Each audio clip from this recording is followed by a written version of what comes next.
The Tri-State AIDS Holiday Project was formed 20 years ago by a group called the Beehives, which was a group of HIV positive people that worked to meet the needs of low-income families impacted by HIV and AIDS. After their leadership died, the Tri-State Alliance took the project over. The Tri-State AIDS Holiday Project serves over 375 low-income households impacted by HIV and AIDS in 36 counties in Illinois, Indiana, and Kentucky.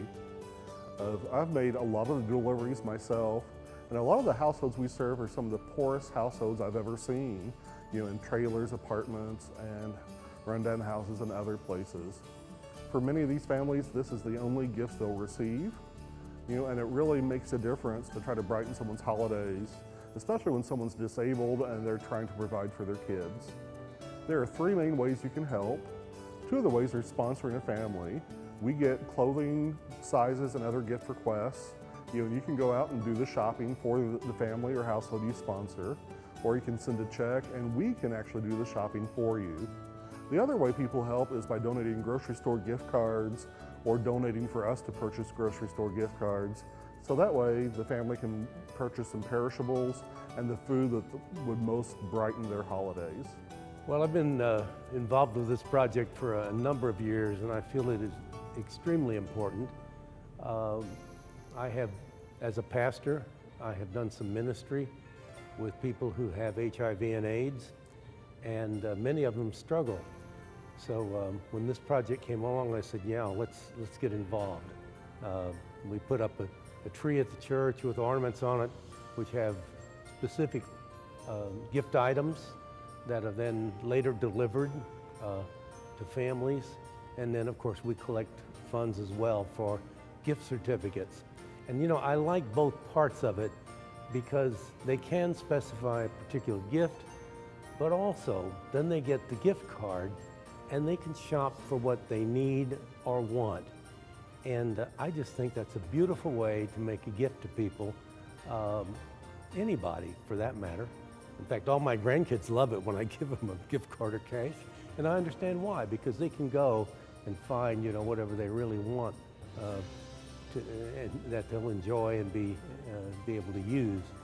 And the other thing that my wife and I have done that in a couple of times we've delivered the gifts and the gift cards, and it's heartwarming to stop and talk to people and have them talk to you about what they're dealing with and their needs, but also how grateful they are that somebody really cares. And I would just appeal to people to, get some of the Christmas tree or holiday tree, whatever your tradition is, get some of the gifts to give and also collect some funds so that the joy of the season can be shared with people, and so also they get what they really need or want, and then they can go out and shop for whatever they need or want. And if they buy food, so what? Who cares? And if they don't like turkey, who cares? Get a ham, or if they're vegetarians, that's fine too. Get some tofu, who cares? But just enjoy shopping for other people and being generous with folks who are really in need, and show your compassion during this season in a very direct way. I've been involved with the AIDS Holiday Project for several years now, and one of the reasons I know it's so important for every family to be able to experience a happy holiday. And I know there are so many families affected by AIDS who aren't able to have a good Christmas without the help of the community. And so every year we adopt a family and buy gifts for usually the mother and father and children. We have no idea who in the family has AIDS. It could be the mom or the dad or both, or it could be a child, but they're not able to have a good Christmas. And I think everybody wants to enjoy that, especially the children.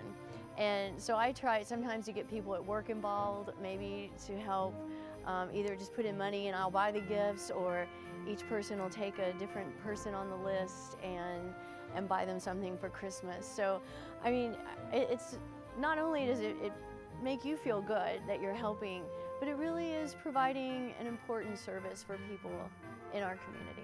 I remember when I was younger, I got involved with TSA, and I was about the age of about 16 at the time. I'm 23 now.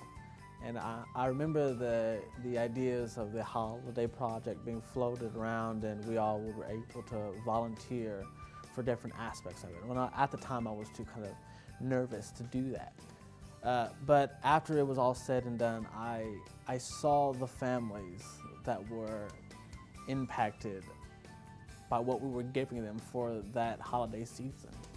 And I knew that the next year that I had to be a part of that. So one aspect that I did was I volunteered to go to Barnes & Nobles, which after Thanksgiving, which would be Black Friday, we will gift wrap from that day on all the way up to Christmas Eve. And any books that you buy, any merchandise that you buy from there, we will gift wrap free of charge. But we have a little box there that you can donate towards that project. Many people give $1 change, and I have a lot of people that give like 50s and $100 bills.